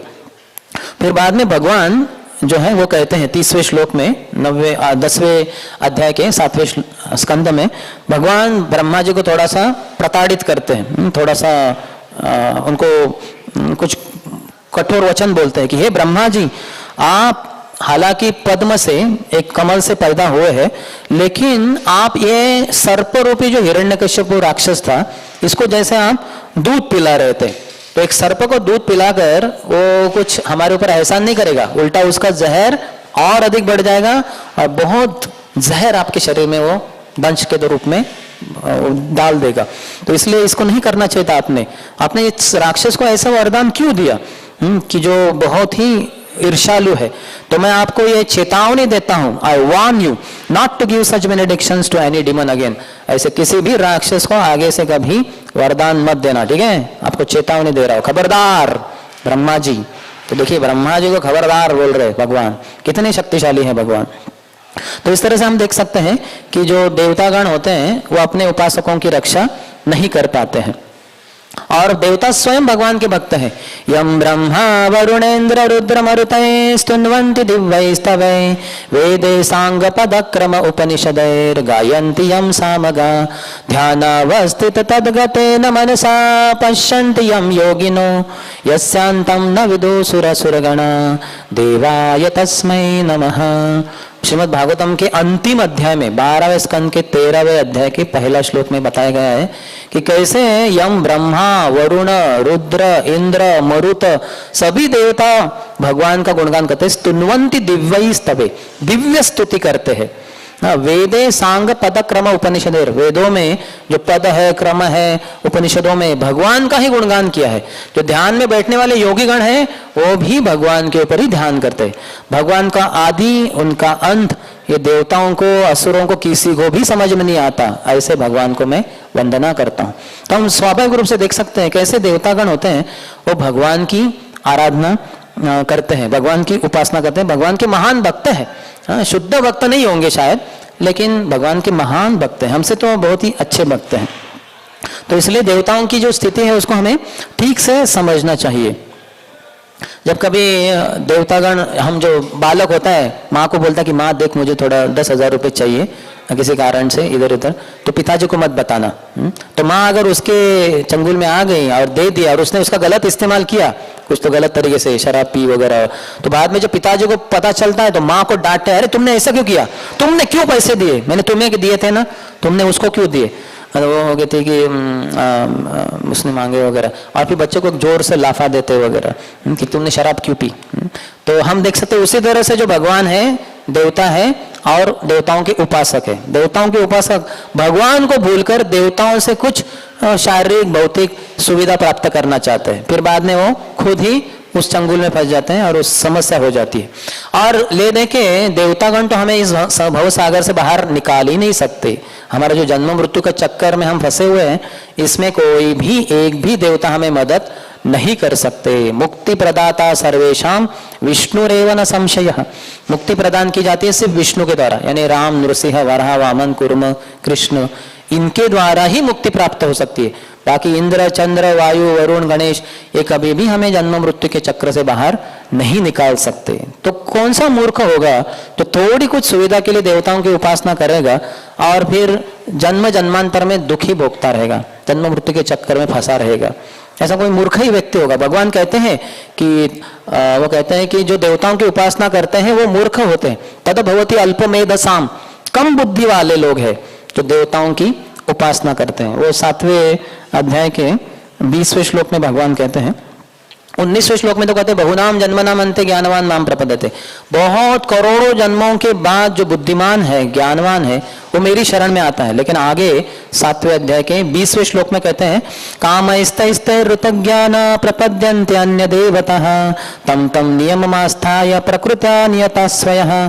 जो उनकी काम वासना होती है, भौतिक इच्छाएं होती है, भौतिक पदार्थों का भोग करने की इच्छा होती है, वो अन्य देवताओं की शरण ग्रहण करते, मेरी शरण नहीं ग्रहण करते। तम तम नियम आस्था है, वो देवताओं के जो नियम है उनको पालन करते, कि जो भी कुछ नियम है, चाहे वो शिव जी के इसमें बेल पत्ता चढ़ाओ या फिर ब्रह्मा जी के लिए ये करो वो करो, वो नियमों को पालन करते हैं। प्रकृत्या नियता स्वयं, फिर वो उसको पालन करते हैं। यो यो याम याम तनुम भक्तः श्रद्धयार्चितुम इच्छति तस्य तस्यार्चलाम भक्त्या अश्रद्धया ताम एव विदधाति अहम। तो ये देवताओं के प्रति, देवताओं के उपासक में जो श्रद्धा है, वो श्रद्धा मैं ही गाढ़ी करता हूं। भगवान कृष्ण करे, देखिए कितने दयालु है। कौन होगा, अगर समझिए आपका कोई एम्प्लॉय है, वो आपकी कंपनी को छोड़ के किसी और कंपनी में जा रहा है, तो वो कंपनी के द्वारा उसको अधिक सैलरी आप देंगे क्या? आप तो उसके ऊपर कोर्ट केस डालेंगे, उसको खींचने का प्रयास करेंगे, कोई नहीं करेगा। लेकिन भगवान कितने दयालु है, जीवात्मा की जो गलत भी इच्छा है उसको भी भगवान पूर्ति करने के लिए उचित मार्ग देने का प्रयास करते हैं। तो जैसे ही वो किसी देवता की शरण ग्रहण करता है तो मैं उसको उस देवता के प्रति श्रद्धा देता हूँ। सतया श्रद्धया युक्तस् तस्याराधनमीहते लभते च ततः कामान मयेव विहितान हिता। तो उसमें जो श्रद्धा होती है, जो प्रयास करता है पूजा करने के लिए देवताओं की, वो सब के लिए मैं ही उसको मदद करता हूँ। भगवान कृष्ण कितने दयालु हैं। और जो इच्छा उसकी है, वरदान चाहते हैं, देवताओं को, अपने उपासकों को वरदान देने की शक्ति किनसे मिलती है? भगवान कृष्ण से। देखिए, नहीं तो कोई भी देवता ये अपने उपासकों को कुछ भी वरदान नहीं दे सकते। और फिर वो कहते हैं अंतवत्तु फलम तेषाम तद्भवति अल्पमेधसाम। लेकिन ये जो फल दिए जाते हैं, देवताओं के द्वारा वरदान दिए जाते हैं, ये सब अल्प समय के लिए होते हैं, क्षणभंगुर होते हैं। देवता स्वयं क्षणभंगुर है, तो फिर वो अपने उपासकों को कैसे भला शाश्वत वरदान दे सकते हैं? संभव ही नहीं। देवान देव यजो यान्ति मद भक्ता यान्ति मामपि। जो देवताओं की उपासना करते हैं वो देवताओं के लोक पे जाते हैं, स्वर्ग लोग जाएंगे, लेकिन पुण्य क्षीण होने के बाद फिर से मृत्यु हो जाएगा। इधर संसार, इस पृथ्वी पे उनको फिर से जन्म लेना पड़ेगा, और देवताओं की स्वयं मृत्यु हो जाएगी। ये ब्रह्मांड का नाश हो जाएगा। भगवान के लोक का न कभी नाश होता है, न कभी भगवान का नाश होता है, न भगवान के भक्तों का नाश होता है, न तो भक्तों की भक्ति का नाश होता है। सब शाश्वत है। भगवान शाश्वत, भगवान का धाम शाश्वत, भगवान के साथ हमारी भक्ति शाश्वत, भक्त जो करने वाले भक्ति है वो भी शाश्वत। तो देखिए कितना विशेष है। लेकिन देवता क्षणभंगुर, उनके लोक स्वर्गलोक वो क्षणभंगुर, देवताओं की पूजा वो क्षणभंगुर, जो वरदान प्राप्त हुए वो क्षणभंगुर, जो उपासक रहे वो भी क्षणभंगुर। कोई भी जन्म जन्मांतर में एक देवता की उपासना नहीं करता। इस जन्म में देव ब्रह्मा जी का उपासक, अगले जन्म में भी देव ब्रह्मा जी का उपासक, अगले तीसरे जन्म में ब्रह्मा जी का उपासक, ऐसे कभी भी नहीं होता। उसकी भौतिक इच्छा के अनुसार वो अलग अलग देवताओं के पास जाता रहता है, कभी इधर कभी उधर, अपनी इच्छा पूर्ति होगी फिर दूसरे के पास चला जाता है। और ये बड़ा सुपर मार्केट है, मॉल है एक बड़ा, जैसे मॉल में जाते हैं ना सब कुछ मिल जाता है, या फिर अन्य अन्य दुकानों में अलग अलग चीजें मिलती है, तो ऐसे अलग अलग दुकानें जैसे रखे हैं भगवान ने देवताओं के रूप में। इस देवता के द्वारा आपको सुंदर पत्नी मिल जाएगी, उस देवता के द्वारा आपको सुंदर पति मिल जाएगा, इस देवता के द्वारा आपको धन प्राप्ति होगी, उस देवता के द्वारा आपको सुख सुविधा प्राप्त होगी। गणेश जी है विघ्न हरता है। यत्पाद पल्लव युगम विनिधाय कुंभ द्वंद्वे प्रणाम समये स गणाधिराजः विघ्नान् विहन्तुमलमस्य जगत्त्रयस्य गोविंदमादि पुरुषम तमहम भजामि। तो यत् पाद पल्लव युगम विनिधाय कुंभ, जो गणेश जी है उनके माथे पे जो तिलक का चिन्ह है वो क्या है? भगवान विष्णु के, कृष्ण के चिन्ह है। नरसिंहदेव के पादों को, चरण कमलों को उन्होंने ग्रहण किया है। यत् पाद पल्लव युगम विनिधाय कुंभ, हाँ उनके दो कुंभ है, हाथी के दो सर होते हैं ना, दो ऐसे कुंभ रहते हैं कपाल के ऊपर, तो उसके बीच में उन्होंने तिलक जो धारण किया है वो भगवान विष्णु के, कृष्ण के साक्षात चरण कमल का चिन्ह है वो। यत्पाद पल्लव युगम विनिधाय कुंभ द्वंद्वे प्रणाम समय से गणाधिराज, जो शिव जी के गण होते हैं उसमें अधिराज सबसे महान, गणपति सबसे श्रेष्ठ होते हैं, उनके ही पुत्र गणेश। और विघ्नान विहंतुम अलमस्य जगत त्रयस्य, त्रयी जगत, त्रिभुवन जो है, ऊपर के लोग, बीच का लोग, नीचे के लोग, यानी 17 है वो, 14 है वो, बीच का भूरलोक, भूअरलोक, जनलोक, तपलोक, स्वर्गलोक, जनलोक, तपलोक, महरलोक, सत्यलोक, अतल, वितल, सुतल, तलातल, महातल, रसातल, पाताल, 14 जो भुवन है उनको संक्षिप्त में त्रिभुवन कहते हैं, ऊपर बीच नीच वाले, तो त्रिभुवन। तो त्रिभुवन से, इस त्रिभुवन से पूरा संकट हरण लेने की शक्ति है गणेश जी में। विज्ञान विहंतुम अलमस्य जगत त्रयस्य, ये गणेश जी को शक्ति कहां से प्राप्त होती है? गोविंदमादि पुरुषम तमहम भजामि, वो गोविंद भगवान कृष्ण से, इसलिए मैं गोविंद का भजन करता हूं। ब्रह्मा जी क्या कह रहे हैं? गणेश जी का शक्ति बता रहे हैं, लेकिन गणेश जी को शक्ति प्राप्त होती है गोविंद के चरण कमल को अपने माथे पे धारण करके तिलक के रूप में, तो इसलिए मैं गोविंद का भजन करता हूं। कितना स्पष्ट, कितना ब्रह्मा जी एकदम, उनको सही ज्ञान है। लेकिन मूर्ख लोग जो रहते हैं वो भगवान को छोड़ के देवताओं के पास उनकी शरण में लेने के लिए जाते हैं। तो अगर हम देख सकते हैं आगे भी भगवान ने बहुत गुणगान किया है। 7वें स्कंद के 10वें अध्याय के 29वें श्लोक में प्रभुपाद कहते हैं कि जो देवी देवता तो अपने जो मारा जा रहा है भक्त, मारा जा रहा है जो उपासक, उसको बचा भी नहीं सकते, जैसे रावण को बचा नहीं पाए शिव जी, लेकिन भगवान अपने भक्तों की आयु मर्यादा भी बढ़ा सकते हैं। भगवान मृत्यु देव तो उनके अंतर्गत है। यद भयति यद भयम स्वयं यद भयाद, वो कहते हैं कि मद भयात वाति वातो यम सूर्यस्तपति मद भयात वर्षति इंद्रो दहति अग्नि मृत्युश्चरति मद भयात। जो मृत्युदेव है यमराज, वो अपने भैंसे के ऊपर बैठ जाता है और हाथ में एक चाबुक रहता है और वो निकलते हैं सैर के लिए, और जिसका समय आ गया पास में, वो पाश में उसको पकड़ लेते हैं, यम पाश, और उसको खींच लेते हैं शरीर से। तो लेकिन ये कार्य जो है बहुत खतरनाक कार्य है यमराज का। क्यों कर रहे वो? डर के कारण। मृत्युश्चरति मद भयात, भगवान कपिल देवती माता को बता रहे मेरे भय से मृत्यु देव जो है वो हाथ में चाबुक लेके जो जिसका समय आ गया उसको शरीर से बाहर कर देते, मेरे भय से, यानी कपिल, भगवान कपिल के, भगवान विष्णु के भय के कारण।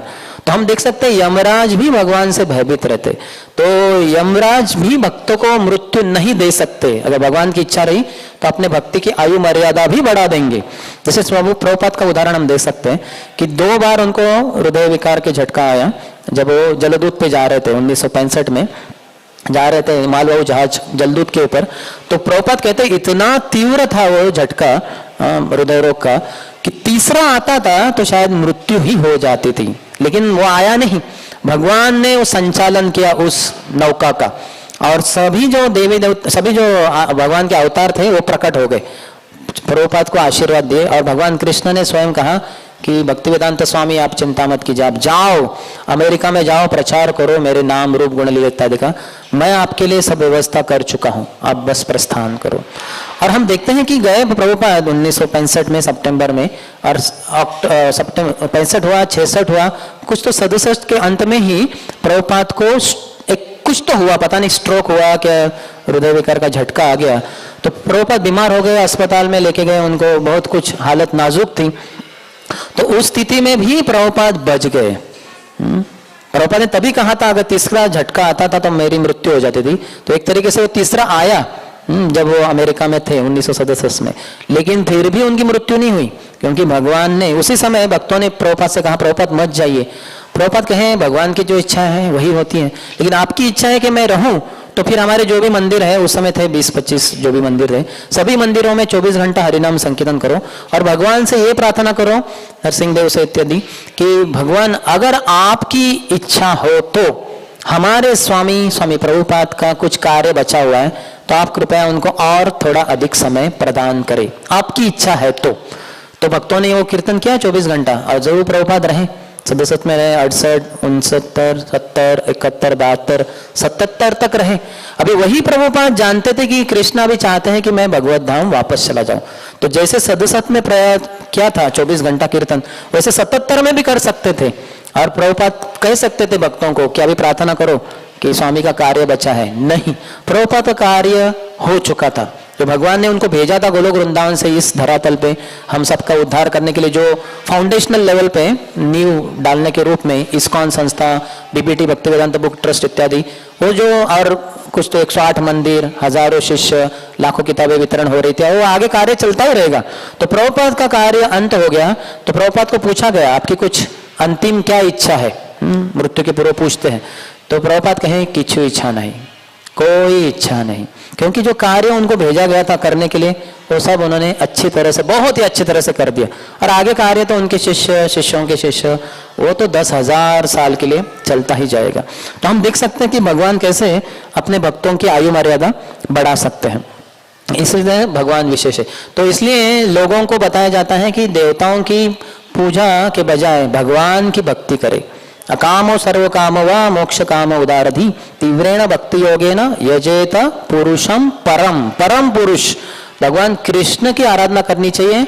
अकामो, अगर किसी की कोई भी इच्छा नहीं, सर्व कामो, सब इच्छा है, मुझे घर चाहिए, मुझे बंगला चाहिए, मुझे अमेरिका का ग्रीन कार्ड चाहिए, मुझे पत्नी चाहिए, मुझे गाड़ी चाहिए, बंगला चाहिए, हजारों इच्छा है। सर्व काम, सर्व कामो, कुछ भी इच्छा नहीं, सभी इच्छा है। या मोक्ष काम, मोक्ष की इच्छा है, सभीयों को एक ही बताया गया है, तीव्रेण भक्ति योगेन, तीव्रता से भक्ति करें किसकी?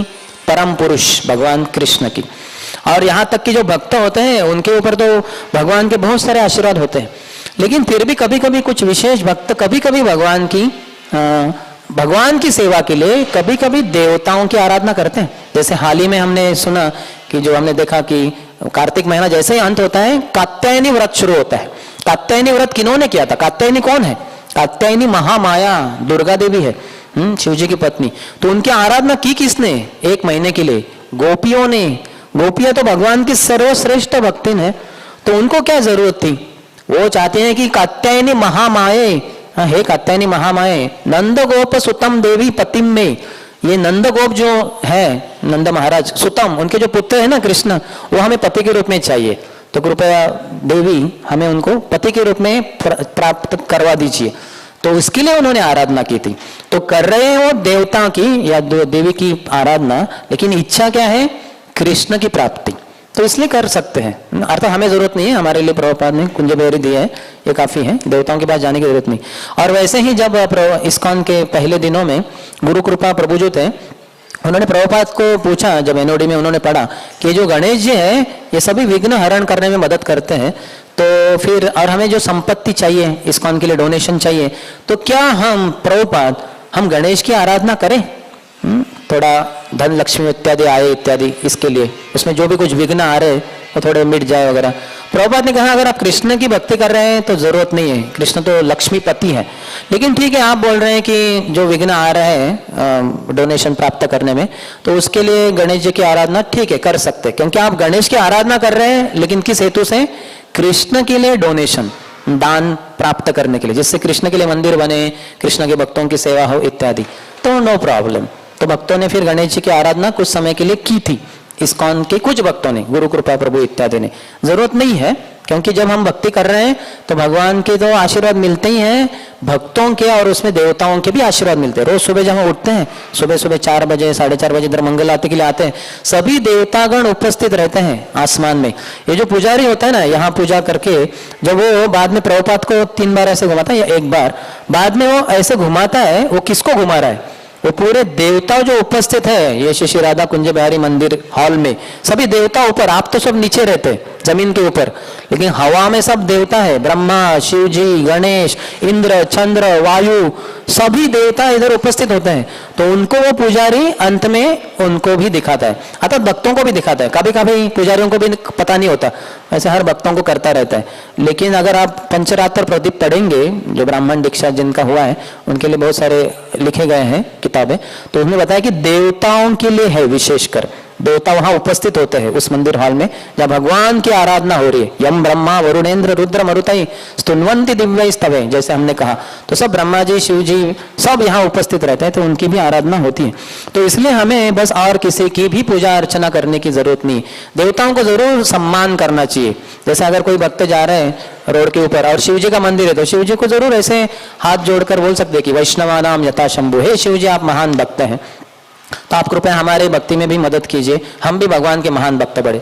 या गणेश, दगड़ूशेठ गणपति हैं, वहां कोई जा रहा है वहां से, तो उनको ऐसे बाहर से नमस्कार कर सकते हैं कि हे गणपति आप तो विघ्न हरता है, मेरे कृष्ण भक्ति में जो भी बाधा है कृपया उसको आप बाहर कर दीजिए, निकाल दीजिए। तो ऐसे कर सकते हैं, उनकी आराधना करने की जरूरत नहीं, मंदिर जाके नारियल फोड़ना, और फिर सुख संपत्ति घर आवे, कष्ट मिटे तन का, ओम जय जगदीश हरे, ये सब बोलने की जरूरत नहीं है।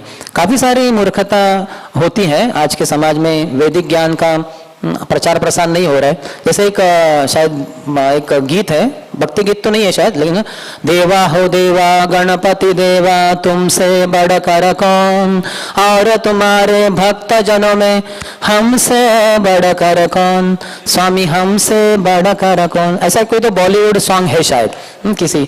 अर्थात अभी क्या आप देखिए इसमें, अब हम एनालिसिस करेंगे, कितने हजारों लोगों करोड़ों लोगों को ये गीत पता होगा। अभी देखिए, देवा हो देवा गणपति देवा, हे देव गणपति, ठीक है, ये तो देवी देवता है, तो एक देवता के रूप में देवा हो देवा गणपति देवा तुमसे बढ़कर कौन, ये गलती हो गया।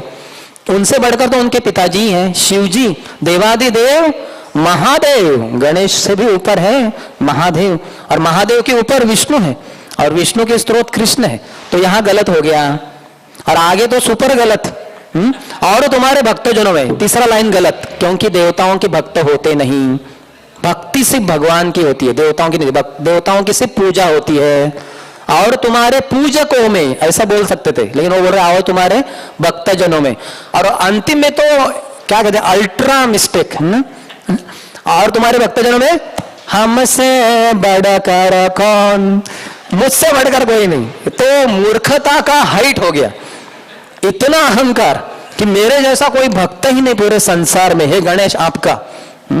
ये तो मूर्खता का क्या बोलता भाई, उसको एक शब्द ही नहीं आ रहा है मेरे मन में, अति मूर्खता, अति मूर्खता का शिरोमणि है वो, जो बोल रहा है कि हमसे बढ़कर कौन। अरे भक्त हमेशा नम्र रहते हैं, हमेशा नम्र रहते हैं, नीचे रहते हैं, झुककर रहते हैं, भक्तों के चरणों में रहते हैं, भगवान के चरणों में रहते हैं, और ये कह रहे हैं ऐसा सीना तान के हम सर्वश्रेष्ठ हैं। तो ऐसे हम देख सकते हैं कि कितना मूर्खता है। और इतना वो गाना बॉलीवुड का इसमें है शायद, और लोग गाते हैं उसको, नाचते हैं। गणेश जी के इसमें भी शायद चलता है वो, जब होता है साल में एक बार, लोग गाते रहते हैं उसको, सब गलत है उसमें। और पहला लाइन सही है, देवा देवा गणपति देवा, वो कहिए सही है, दूसरा लाइन गलत है, तीसरा लाइन और गलत है, चौथा लाइन अति मूर्खता है। लेकिन लोगों को पता नहीं, लोग गाते रहते हैं और वो जीवन में भी करते रहते हैं, देवताओं की पूजा करते रहते हैं। तो सबसे बड़ी बुद्धिमानी है भगवान की शरण ग्रहण करने में। जय कृष्ण भजे सही बड़ो चतुर, जो कृष्ण का भजन करता है वो सबसे बड़ा चतुर बुद्धिमान व्यक्ति है। और भगवता में भगवान कहते हैं बहुनाम जन्मनाम अंते ज्ञानवान माम प्रपद्यते, जो ज्ञान में है सर्वश्रेष्ठ जो ज्ञानी है, पंडित है, वो मेरी शरण में आएगा। अहम सर्वस्य प्रभो मत्तः सर्वं प्रवर्तते इति मत्वा भजन्ते माम बुधा, भाव समन्विता। बुधा यानी क्या, बुद्धि जिससे आता है, बुध, बुधा सबसे बुद्धिमान है जो मेरी शरण में आता है, कृष्ण कह रहे। और अन्य भागवतों में तो कितने जगह पे बताया गया है कि जो भगवान कृष्ण की शरण में आता है वो सर्वश्रेष्ठ बुद्धिमान व्यक्ति है। तो लेकिन ये छोड़ के जो देवताओं की पूजा करने के लिए जाते हैं, इंद्र चंद्र वायु वरुण गणेश, वो बड़े भगवान खुद ही कह रहे हैं तद भवती अल्पमेधसाम, कम बुद्धि वाले हैं, कम बुद्धि वाले हैं। तो इसलिए हमें बुद्धिमान बनना चाहिए। जैसे बड़े बड़े कंपनियों में, मल्टीनेशनल कंपनीज में, माइक्रोसॉफ्ट हो, ओरेकल हो इत्यादि, गूगल में, तो जो रहते हैं वो बहुत पढ़े लिखे लोग रहते हैं, कम से कम इंजीनियर, उसके आगे फिर एमटेक किया होगा, पीएचडी किया होगा वगैरह वगैरह। जो मजदूर लोग होते हैं वो पढ़े लिखे नहीं रहते। जो पढ़े लिखे नहीं है, 5वीं तक पढ़े, 2री तक पढ़े, वो लोग ये करना वगैरह, तो वो बुद्धि नहीं है उनकी। तो इसलिए वो गूगल में वगैरह वो सॉफ्टवेयर इंजीनियर नहीं बन सकते, कोई मजदूर वगैरह जो 2री पढ़ा है, 3री पढ़ा है, तो उसको मजदूरी का ही काम करना पड़ेगा। तो इसी तरह जो बुद्धिमान नहीं है वो लोग देवताओं की शरण में जाते हैं। जो सबसे बुद्धिमान है वो कृष्ण के, जैसे है राधा कुंज बिहारी के मंदिर में आना, यानी गूगल कंपनी में या माइक्रोसॉफ्ट कंपनी में या ओरेकल कंपनी में टॉप इंजीनियर के रूप में वो हो गया सेवा। तो हमें यहाँ आना है, हमें बुद्धिमान बनकर भगवान राधा कुंज बिहारी के शरण में आना चाहिए, अर्थात विष्णु राम नृसिंह। अभी जो अयोध्या मंदिर बन रहा है राम जी का, तो वहां जा सकते हैं। राम जी साक्षात भगवान है, कृष्ण भगवान है, नरसिंह देव, कुर्म देव, मत्स्य अवतार।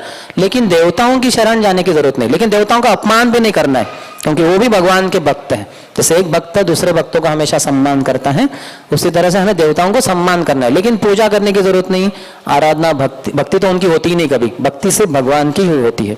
तो ये अगर हम अच्छे से समझें तो जीवन में अच्छे से भक्ति कर पाएंगे। फिर अन्य किसी देवता की शरण नहीं लेकर एक कृष्ण की एकांतिक भक्ति कहते हैं उसको, बस कृष्ण ही मेरे स्वामी है और कोई नहीं। राधा रानी का जो भाव है, जो इसमें वो कहते हैं आश्लिष्य वा पादरताम विनष्टु माम अदर्शनाम मर्म हताम करोतु यथा तथा वा विदधातु लंपटु मत प्राण नातस्तु सएव नापर। भगवान बस आप ही मेरे स्वामी हैं और कोई भी नहीं। आप मेरे साथ जैसा व्यवहार करना चाहे करें, आप मुझे प्रेम से आलिंगन करें या मुझसे निष्ठुर होकर मुझे मर्महत करे, मेरे हृदय को तोड़ के मुझे लात मार कर बाजू में कर दे, फिर भी मैं आपकी भक्ति नहीं छोड़ूंगी, राधा रानी कह रही है। तो ये राधा रानी का भाव है। और हम सब गौड़ीय वैष्णव यानी राधा रानी के उपासक है। गौड़ीय जो कृष्ण जो देवताओं की उपासना करते हैं उसमें विशेषतः गणेश की उपासना करते हैं, उनको गाणपत्य कहते हैं। जो शिव जी की उपासना करते हैं उनको शैव कहते हैं। जो शक्ति दुर्गा की उपासना करते हैं उनको शाक्त कहते हैं। जो विष्णु की उपासना करते हैं उनको वैष्णव कहते हैं। जो कृष्ण की उपासना करते हैं उनको कार्ष्णेय कहते हैं। जो श्रीमती राधा रानी की उपासना करते हैं उनको गौड़ीय कहते हैं। हम कौन है? हम शाक्त नहीं, शैव नहीं, गाणपत्य नहीं, सूर्य की उपासना करें उनको लिए भी कुछ नाम है। हम वैष्णव नहीं, हम कार्ष्णेय नहीं, हम गौड़ीय है। ब्रह्म माधव गौड़ीय संप्रदाय हमारे लिए हमारी स्वामिनी उधर खड़ी है श्रीमती राधा रानी, और उनका कुछ तो है संबंध। उनके राइट में कोई तो है बांसुरी बजाने वाले, तो वो कृष्ण के साथ भी हमारा संबंध है, क्योंकि हमारी जो स्वामिनी है राधा रानी उनका कुछ तो लव अफेयर है उनके साथ, इसलिए हमारा भी चलो। लेकिन स्वामिनी का है, इसलिए स्वामिनी का अगर कुछ लेना देना नहीं होता तो हमें भी कुछ लेना देना नहीं। तो ऐसे हम गौड़ीय है।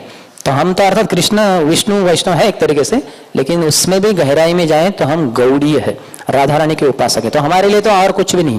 परम पूज्य नवयंग स्वामी महाराज की भाषा में जो व्रजवासी हैं, हम भगवान के, जैसे मैंने कहा एकांतिक भक्ति, हम भगवान कृष्ण के अनन्य भक्ति करना चाहते। तो नवयंग महाराज क्या कहते हैं? व्रजवासी कृष्ण के फणन्य भक्त है। फणन्य ये तो संस्कृत में शब्द ही नहीं, अनन्य है। फणन्य कहां से आ गया? इसका अर्थ क्या है? तो महाराज खुद ही समझाते हैं। अनन्य यानी जो हम सब है, हम जानते हैं देवी देवता है, इंद्र चंद्र वायु वरुण गणेश 33 करोड़ देवी देवता इत्यादि ये है, लेकिन हम उनकी उपासना नहीं करते, कृष्ण की करते। तो इसलिए हम अनन्य भक्त कहलाए जाते। लेकिन व्रजवासियों को देवता पता ही नहीं है, उनको बस कृष्ण ही पता है। कृष्ण एका शरणम बस। तो इसलिए वो फणन्य भक्त, ऐसे महाराज कहते हैं। तो इस तरह से हमें भगवान के अति शुद्ध भक्त बनना है, देवताओं की सम्मान करना है, उनकी आराधना करना नहीं है, उनको सम्मान देना है। और वो जिनकी उपासना कर रहे हैं कृष्ण, उनके ही हमें शरण जाना है। बहुत बहुत धन्यवाद। हरे कृष्ण। किसी का कोई प्रश्न? तो समय तो बहुत हो गया। यस,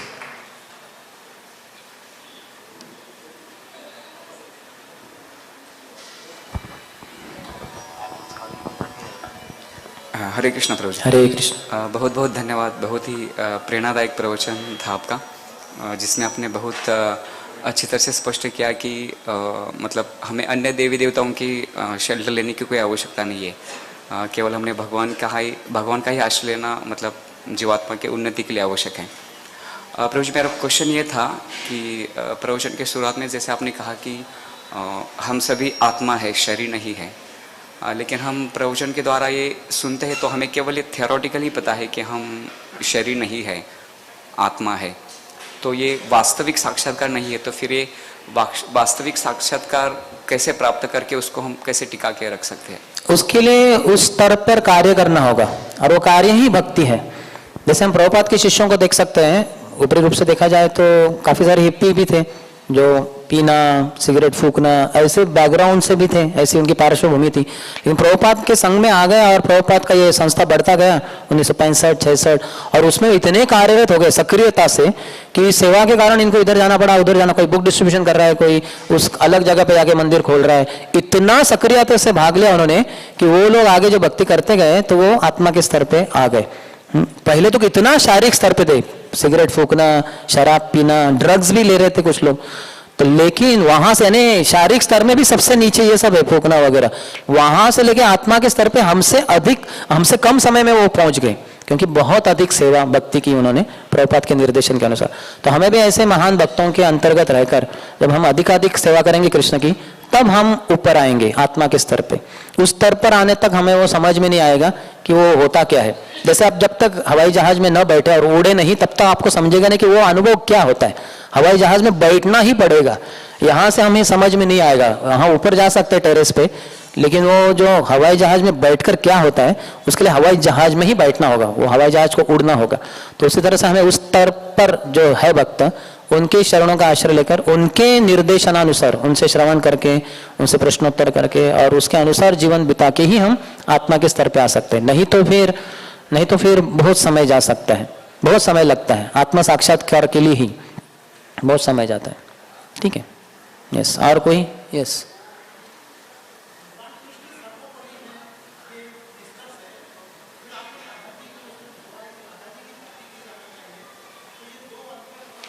नहीं, वो एक ही है, राधा कृष्ण एक तनु दुई देहधारी, एक आत्मा दुई देहधारी। राधा और कृष्ण एक ही है। कृष्ण की जो लादिनी शक्ति है, जो भगवान की अंतरंग शक्ति होती है, स्पिरिचुअल पोटेंसी, उसमें 3 भाग होते हैं, सत चित आनंद। सत यानी शाश्वत, चित यानी ज्ञानपूर्ण, आनंद यानी आनंद से भरा हुआ। तो ये जो लादिनी पोटेंसी है राधा रानी है, वो उसकी नियंता राधा रानी है। संधिनी शक्ति के नियंत्रक है बलराम जी। तो वैसे ही लादिनी शक्ति की अधिष्ठात्रा देवता है राधा रानी। तो कृष्ण का ही आनंद प्रकट होता है राधा रानी के रूप में।